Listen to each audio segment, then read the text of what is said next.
Maslen adalah sebuah ilham.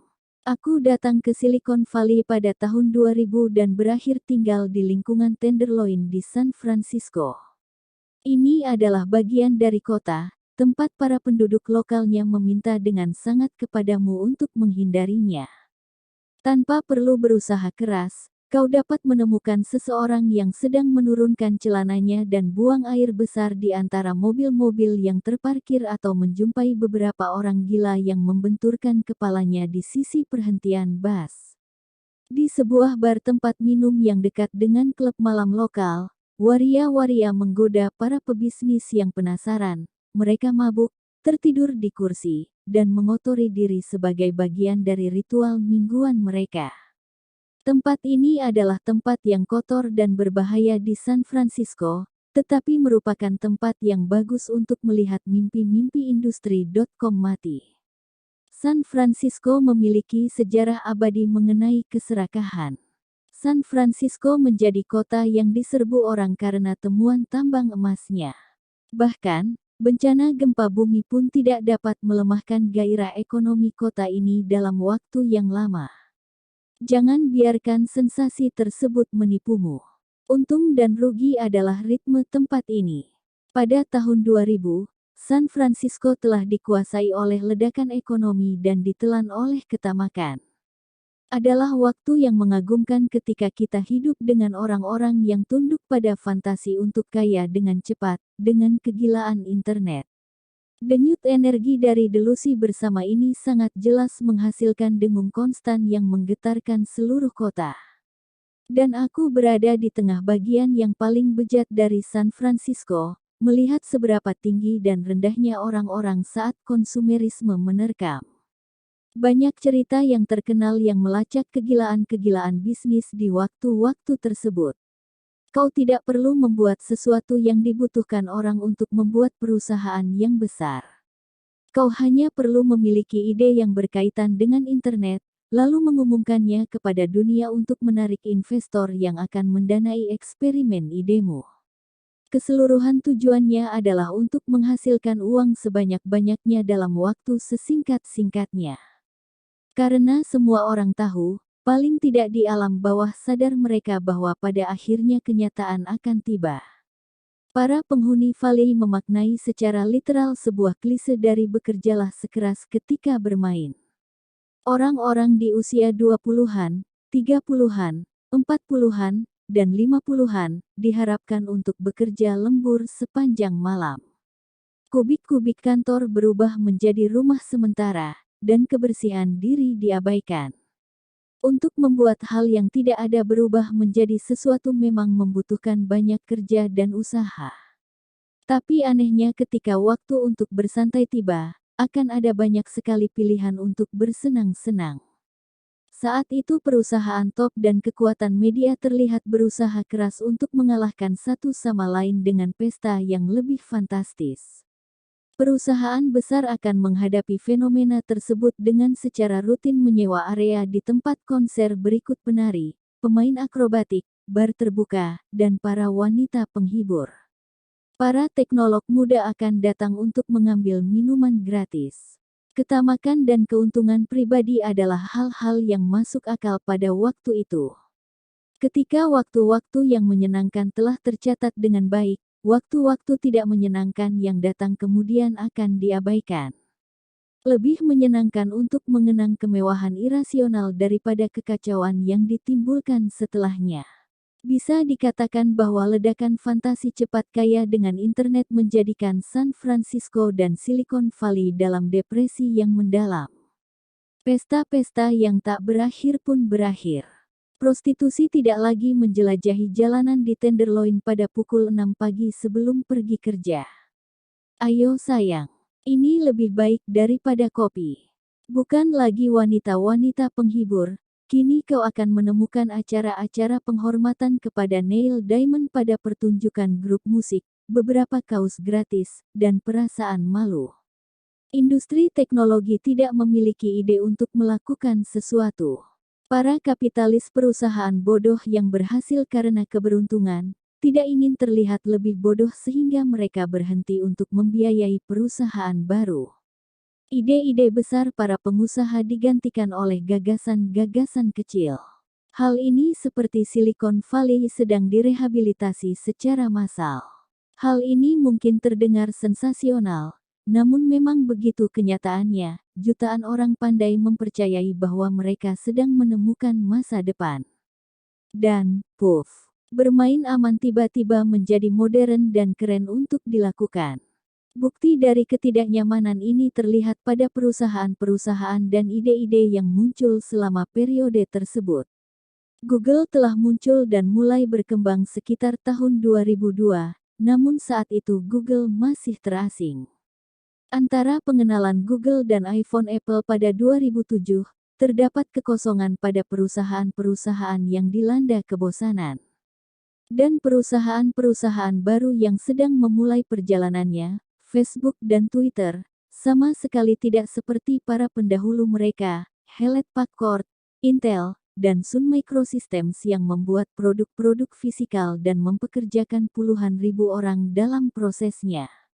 Di tahun-tahun berikutnya, tujuan perusahaan yang semula ingin mengambil risiko besar pun berubah menjadi keinginan untuk membuat industri baru, menciptakan ide yang benar-benar baru, dan mengejar uang dengan lebih mudah dengan cara menghibur konsumen dengan mengeluarkan aplikasi sederhana dan iklan-iklan. Pikiran terbaik dari generasiku adalah memikirkan bagaimana membuat orang-orang mengklik suatu iklan. Jeff Hammerbacher, teknisi awal Facebook, mengatakan kepadaku, hal itu menyebalkan. Silicon Valley mulai terlihat mengerikan seperti Hollywood. Sementara itu konsumen yang dilayaninya mulai berbalik arah ke dalam, terobsesi dengan kehidupan di dunia maya mereka. Salah satu orang pertama yang menyarankan bahwa tidurnya inovasi tersebut dapat menjadi sinyal munculnya masalah yang lebih besar adalah Jonathan Huapner, seorang fisikawan yang bekerja di Pusat Peperangan Udara Angkatan Laut Pentagon di China Lake, California. Huapner adalah versi berantakan dari seorang penjual persenjataan militer. Dengan perawakan tengah baya, kurus, dan mulai botak, dia suka memakai setelan pakaian yang terdiri dari celana berwarna kuning kecoklatan, kemeja dengan garis-garis coklat, dan jaket kanvas berwarna kuning kecoklatan.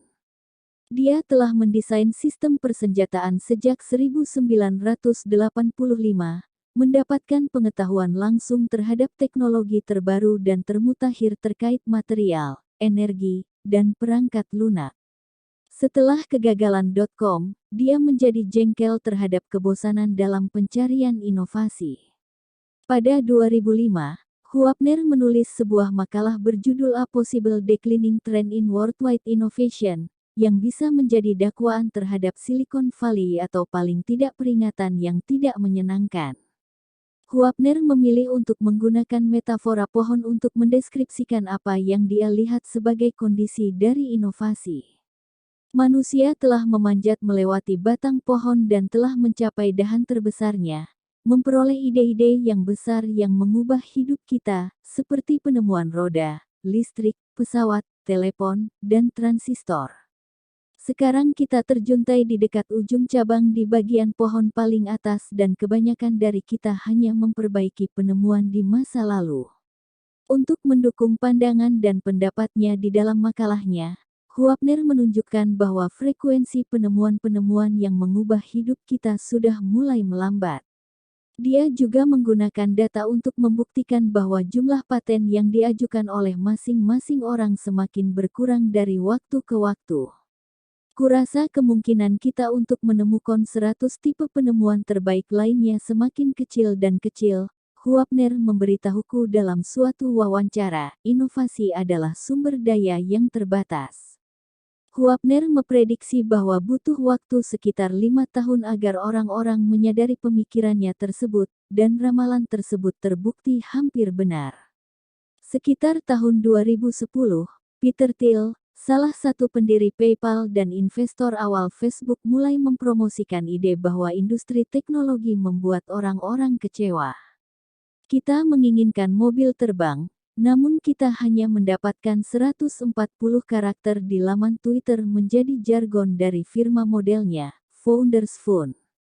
Dalam sebuah esai yang berjudul What Happened to the Future, Thiel dan kelompoknya mendeskripsikan bagaimana Twitter dan pesan 140 karakternya dan penemuan-penemuan lain yang serupa telah mengecewakan masyarakat. Dia berpendapat bahwa fiksi yang berdasarkan ilmu pengetahuan yang pernah meragakan masa depan, telah berubah menjadi tidak diinginkan karena orang-orang tidak lagi memiliki pandangan optimistis terkait kemampuan teknologi untuk mengubah dunia. Aku bersepakat terhadap jenis pandangan kebosanan inovasi ini sampai kunjungan pertamaku ke Masland. Ketika Mas masih malu-malu terhadap pencapaian yang telah dilakukannya, sedikit orang dari luar perusahaannya mendapat kesempatan untuk melihat pabriknya, pusat riset dan pengembangan, perusahaan mesin, dan menyaksikan hal-hal yang sedang dikerjakannya secara langsung. Dia adalah pria yang telah meninggalkan banyak etika Silicon Valley. Dia bergerak dengan cepat dan menjalankan organisasi tanpa hierarki birokrasi, dan menerapkannya untuk mengembangkan mesin-mesin yang besar dan fantastis, serta mengejar hal-hal yang berpotensi menjadi terobosan-terobosan sesungguhnya yang selama ini kita nantikan. Sebenarnya, Mas seharusnya menjadi bagian dari ketidaknyamanan yang telah disebutkan sebelumnya. Dia pernah bergabung dalam kelompok .com di tahun 1995 ketika baru lulus dari kampus. Dia mendirikan perusahaan bernama Zip2, gabungan dari Google Maps dan Yelp yang masih primitif. Usaha pertamanya tersebut berakhir besar dan cepat. Compaq membeli Zip2 pada tahun 1999 seharga $307 juta Amerika Serikat. Dari penjualan tersebut, Mas memperoleh $22 juta Amerika Serikat dan mengalokasikan hampir semua uangnya ke usaha selanjutnya, sebuah startup yang perlahan berubah menjadi PayPal. Sebagai pemilik saham terbesar PayPal, Mas menjadi sangat makmur dan sejahtera ketika eBay membeli perusahaan tersebut seharga $1,5 miliar Amerika Serikat pada 2002. Pada akhirnya, Mas tidak bertahan di Silicon Valley dan jatuh ke dalam nasib yang sama seperti rekan-rekannya, dia malah mengungsi ke Los Angeles. Kebijaksanaan yang lazim dari waktu adalah, ambil napas dalam dan menunggu hal besar selanjutnya yang akan segera datang. Namun, Mas menolak logika dan kelaziman tersebut dengan menanamkan $100 juta untuk SpaceX, $70 juta untuk Tesla, dan $10 juta untuk Solar City. Layaknya membangun mesin penghancur uang yang sebenarnya, Mas tidak dapat memilih cara yang lebih cepat untuk merusak keberuntungannya. Dia menjadi seorang pria yang mengambil risiko yang sangat tinggi untuk membangun pabriknya dan risiko tersebut naik menjadi 2 kali lipat karena pabriknya membuat barang-barang fisik yang sangat rumit di 2 tempat yang paling mahal di dunia, Los Angeles dan Silicon Valley. Kapanpun jika waktunya memungkinkan, perusahaan Mas akan membuat benda-benda dari sketsa dan mencoba untuk berpikir ulang apakah penerbangan antariksa, otomotif, dan industri energi cahaya matahari telah diterima orang-orang sebagai suatu hal yang biasa. Dengan SpaceX, Mas sedang bersaing dengan kompleks industri militer milik Amerika yang sangat besar, termasuk Lockheed Martin dan Boeing. Dia juga bersaing dengan berbagai negara, khususnya Rusia dan Cina. SpaceX telah menjadikan dirinya sebagai leveransir yang murah di industri. Namun demikian, hal tersebut bukanlah pencapaian yang terlalu bagus. Bisnis yang berhubungan dengan antariksa perlu berurusan dengan hal-hal yang berbau politik, kong kali kong, dan proteksionisme yang menggali dasar kapitalisme. Steve Jobs menghadapi tantangan serupa ketika dia harus bersaing dengan industri rekaman untuk membawa iPod dan iTunes ke pasaran. Namun, tingkah laku orang-orang di industri musik lebih mudah ditangani daripada Mas yang harus menghadapi saingan-saingannya, negara dan para pembuat senjata, untuk dapat bertahan. SpaceX telah menguji coba roket daur ulang yang dapat membawa muatan ke antariksa dan mendarat kembali di bumi, di landasan peluncurannya dengan presisi. Jika SpaceX dapat menyempurnakan teknologi tersebut, Hal ini akan menjadi pukulan telak untuk semua saingannya dan hampir pasti akan mendepak keluar beberapa pelaku utama dari bisnis industri roket, sambil menetapkan Amerika Serikat sebagai pemimpin dunia dalam upaya membawa muatan dan manusia ke antariksa. Mas sadar bahwa hal itu adalah suatu ancaman yang telah memberinya banyak musuh yang sengit. Daftar orang yang tidak berkeberatan apabila aku menghilang semakin banyak, ujar Mas. Keluargaku takut jika Rusia akan membunuhku. Dengan Tesla Motors, Mas telah mencoba mengubah cara mobil-mobil dibuat dan dijual sambil membangun jaringan distribusi bahan bakar dunia di waktu yang bersamaan. Daripada membuat mobil hybrid yang menggunakan listrik dan bahan bakar yang menurut bahasa Mas merupakan kompromi kualitas yang tidak optimal, Tesla berjuang untuk membuat mobil listrik yang berhasil menarik orang-orang dan memaksimalkan teknologi. Tesla tidak menjual mobil-mobil tersebut melalui distributor seperti mobil pada umumnya. Dia menjualnya melalui web dan galeri-galeri seperti yang dimiliki Apple yang terletak di pusat-pusat perbelanjaan mewah. Tesla juga tidak mengantisipasi untuk menghasilkan banyak uang dari servis kendaraannya, sebab mobil listrik tidak memerlukan penggantian oli dan prosedur perawatan lain seperti yang dibutuhkan oleh mobil-mobil konvensional. Model penjualan secara langsung yang dilakukan oleh Tesla berlaku sebagai suatu penghinaan besar kepada distributor-distributor mobil yang biasa melakukan tawar-menawar dengan konsumen mereka dan mendapatkan keuntungan dari biaya perawatan yang terlalu tinggi. Stasiun pengisian ulang milik Tesla kini beroperasi di sepanjang jalan di banyak jalan besar di Amerika Serikat, Eropa, dan Asia serta dapat menambah energi untuk menempuh jarak ratusan kilometer dalam waktu pengisian ulang sekitar 20 menit. Stasiun-stasiun pengisian ulang super ini menggunakan tenaga matahari, dan pemilik mobil-mobil Tesla tidak perlu membayar sepeser pun untuk melakukan pengisian ulang. Ketika banyak infrastruktur Amerika yang rusak, Mas justru sedang membangun suatu sistem transportasi yang futuristik yang dapat membuat Amerika Serikat mengungguli negara-negara lain di dunia. Visi Mas dan eksekusinya akhir-akhir ini terlihat seperti kombinasi terbaik dari Henry Ford dan John D. Rockefeller. Dengan Solar City, Mas telah mendanai instalatur dan penyandang dana terbesar untuk panel surya, baik untuk konsumen maupun untuk bisnis. Mas hadir dengan ide untuk Solar City dan bertindak sebagai pemimpin, sedangkan sepupunya, Lyndon dan Peter Reeve, bertugas untuk menjalankan perusahaan. Solar City berhasil memangkas lusinan usaha serupa dan menjadi yang terbesar di bidang usaha sejenis. Bisnis cleantech merupakan bisnis yang meminimalisasi limbah dan membutuhkan sumber daya tak terbarukan sesedikit mungkin. Dan selama bisnis cleantech mengalami kebangkrutan dengan tanda-tanda yang mengkhawatirkan, Mas telah membangun 2 perusahaan cleantech paling sukses di muka bumi. Pabrik-pabrik di kerajaan perusahaan Mas yang memiliki 10.000 pekerja, saat ini sedang berkuasa di bidang industri, dan telah membuat Mas menjadi salah satu orang terkaya di dunia dengan total kekayaan bersih sekitar 10 miliar dolar Amerika Serikat. Kunjungan ke Marsland telah memperjelas bagaimana Mas menjalankan semua itu. Ketika perkataan menempatkan manusia di Mars dapat dianggap orang-orang sebagai hal yang menggelikan, hal tersebut justru memberi Mus sebuah slogan pemersatu yang unik untuk perusahaannya. Hal tersebut merupakan visi pembentuk prinsip yang menyatukan seluruh hal yang dia kerjakan. Semua karyawan di 3 perusahaannya menyadari dengan baik akan hal tersebut dan menyadari sepenuhnya bahwa mereka mencoba meraih hal yang mustahil di setiap harinya.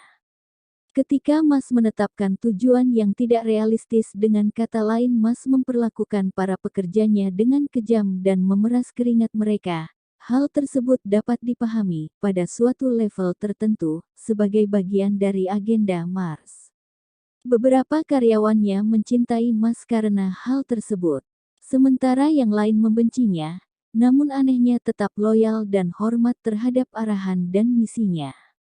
Apa yang telah Mas kembangkan, yang tidak dimiliki oleh begitu banyak pengusaha di Silicon Valley, adalah pandangan yang penuh makna terhadap dunia. Dia adalah seorang jenius yang selama ini dicari dan dibayangkan oleh setiap orang.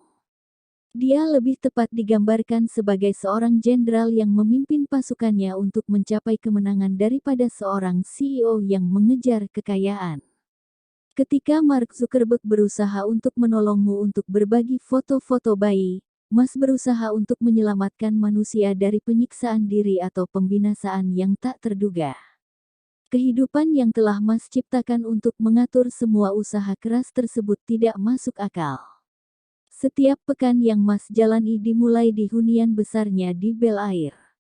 Pada hari Senin, dia bekerja sepanjang hari di SpaceX. Pada hari Selasa, dia mulai bekerja di SpaceX, kemudian dia melompat ke dalam pesawat jetnya dan terbang ke Silicon Valley. Dia menghabiskan beberapa hari bekerja di Tesla, yang memiliki kantor di Palo Alto dan pabrik di Fremont.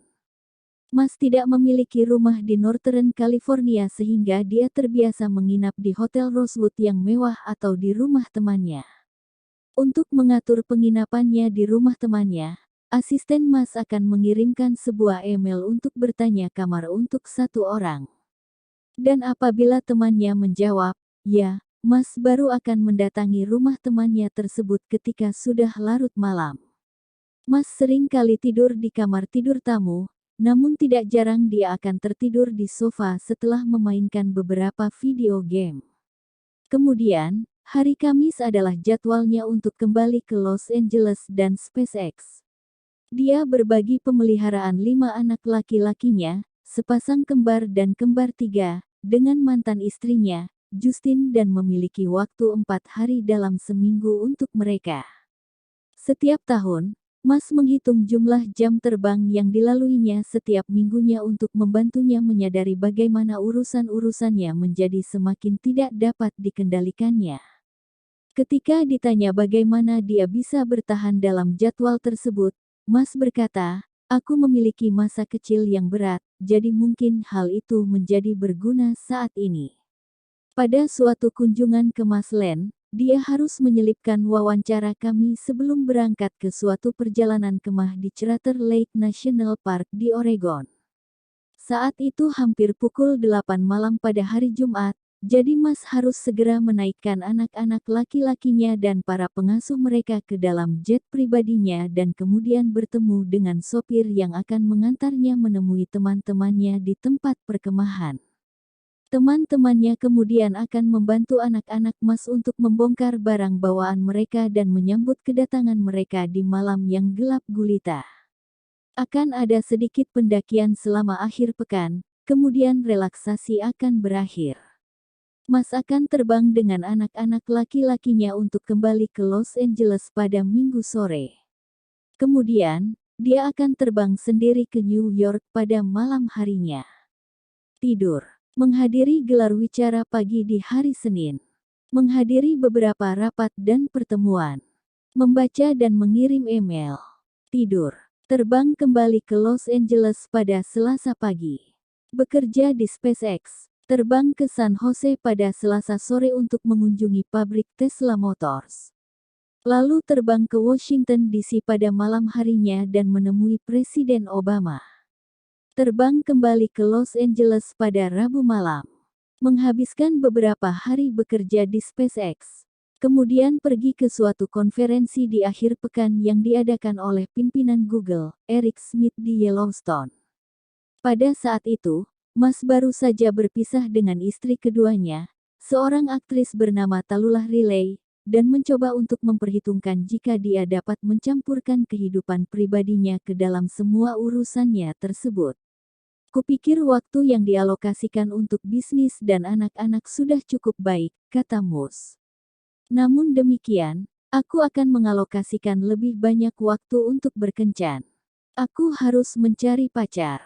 Maka dari itu, aku harus berusaha menyisihkan sedikit waktu lagi. Mungkin 5-10 jam cukup, berapa lama yang diinginkan seorang wanita dalam satu minggu? 10 jam. Apakah itu jumlah minimal? Aku tidak tahu. Mas jarang meluangkan waktu untuk mengurangi tekanan hidupnya, namun sekali dia melakukannya, pesta-pestanya pun sedramatis kehidupannya. Pada ulang tahunnya yang ke-30, Mas menyewa sebuah kastil di Inggris untuk sekitar 20 orang. Dari pukul 2 dini hari hingga pukul 6 pagi, mereka memainkan sebuah permainan seperti petak umpet yang disebut dengan sardines, di mana salah seorang akan berlari dan bersembunyi, sementara orang-orang yang lain akan mencarinya. Pesta yang lain diadakan di Paris. Keesokan harinya, Mas, saudara laki-lakinya, dan sepupunya terbangun di tengah malam dan kemudian memutuskan untuk bersepeda di sepanjang kota hingga pukul 6 pagi. Mereka tidur sepanjang hari dan kemudian menaiki Orient Express di malam harinya. Sekali lagi, mereka terjaga sepanjang malam.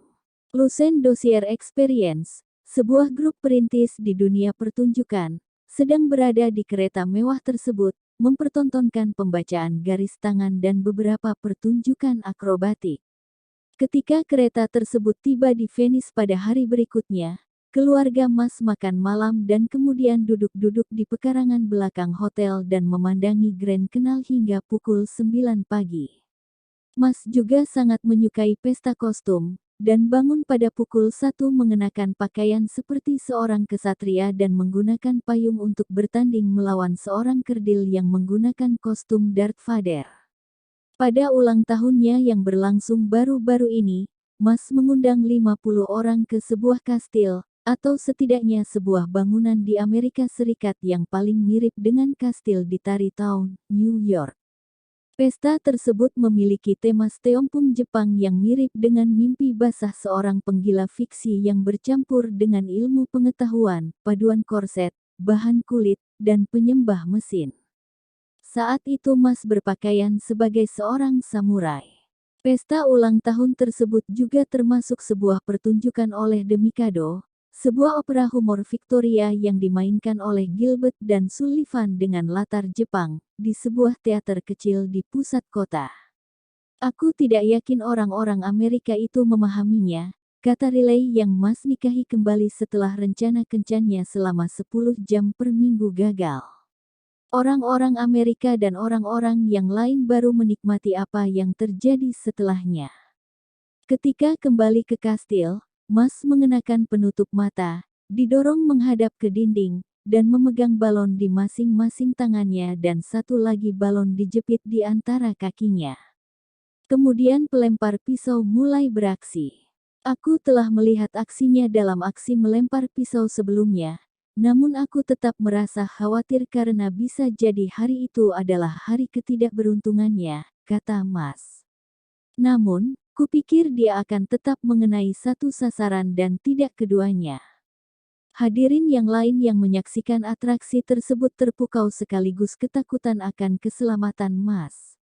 Pertunjukan itu ganjil sekaligus menghibur, kata Bill Lee, seorang investor teknologi dan salah seorang teman baik Mas.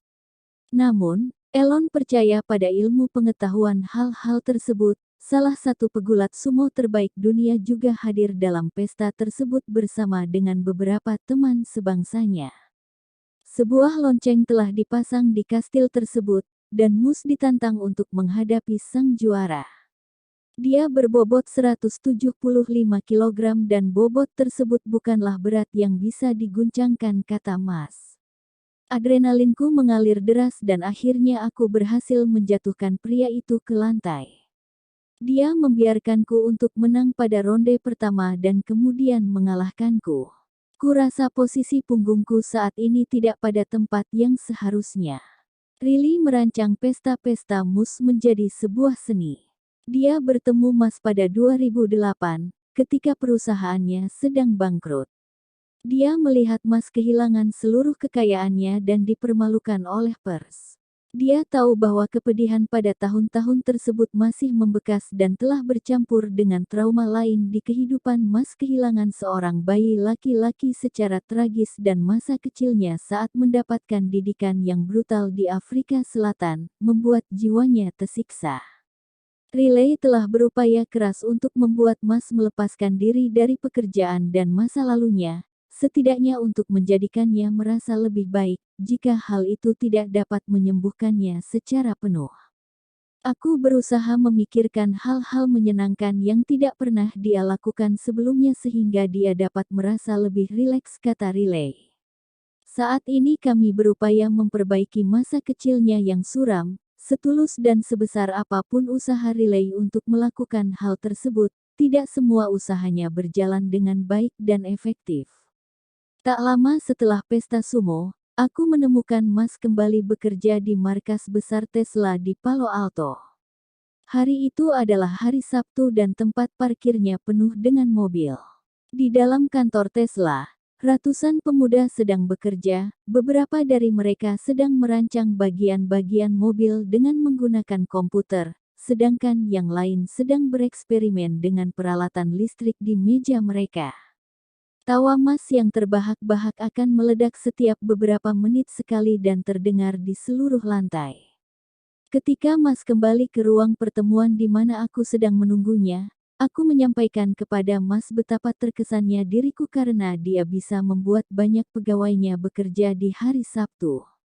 Tetapi Mas melihat situasi tersebut dari sudut pandang yang berbeda dan mengeluhkan semakin sedikitnya orang yang bekerja lembur hingga akhir pekan. Kita telah tumbuh menjadi semakin lemah dan lembek, jawab Mas. Aku akan pergi untuk mengirimkan sebuah email. Kita sangat lembek. Deklarasi semacam ini terlihat sangat sesuai dengan kesan yang kita miliki terhadap tokoh visioner lainnya. Bukan hal yang sulit untuk membayangkan Howard Hughes atau Steve Jobs menghukum pegawai untuk kebaikan mereka dengan cara yang serupa. Membangun sesuatu, terutama hal-hal yang besar, merupakan urusan yang sangat rumit. 2 dekade yang telah Mas habiskan untuk membangun perusahaannya, telah meninggalkan kesan kepada orang-orang yang mengaguminya atau memandang rendah kepadanya. Selama proses penulisan jurnalku, orang-orang ini telah berbaris dan mengantre untuk memberikan informasi mengenai Mas dan detail perjuangannya yang penuh lumuran darah dalam menjalankan bisnis. Makan malamku dengan Mas dan beberapa kunjungan rutinku ke Mas Len telah mengungkap beberapa kebenaran yang berbeda mengenai pria ini. Dia telah memastikan tujuannya untuk membangun sesuatu yang memiliki potensi yang lebih besar daripada perangkat yang telah diproduksi oleh Hughes atau Jobs. Mas telah mengambil alih industri seperti penerbangan angkasa dan otomotif yang sepertinya telah ditinggalkan oleh Amerika, tapi mereka anggap sebagai sesuatu yang baru dan fantastis. Yang menjadi inti dari transformasi ini adalah keahlian Mas sebagai pembuat perangkat lunak dan kemampuannya untuk menerapkannya di mesin-mesin. Dia menggabungkan atom dan bit dengan cara yang dipikirkan oleh sedikit orang, dan hasilnya sangat spektakuler.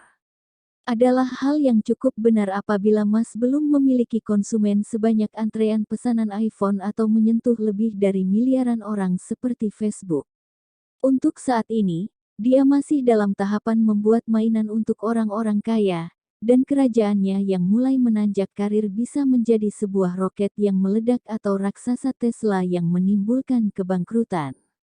Di sisi lain, perusahaan Mas telah meraih pencapaian yang melebihi ekspektasi dan pikiran para pencelanya, dan janji-janji mengenai masa depan yang akan datang harus meninggalkan perasaan optimistis yang menguatkan di masa-masa terlemah mereka.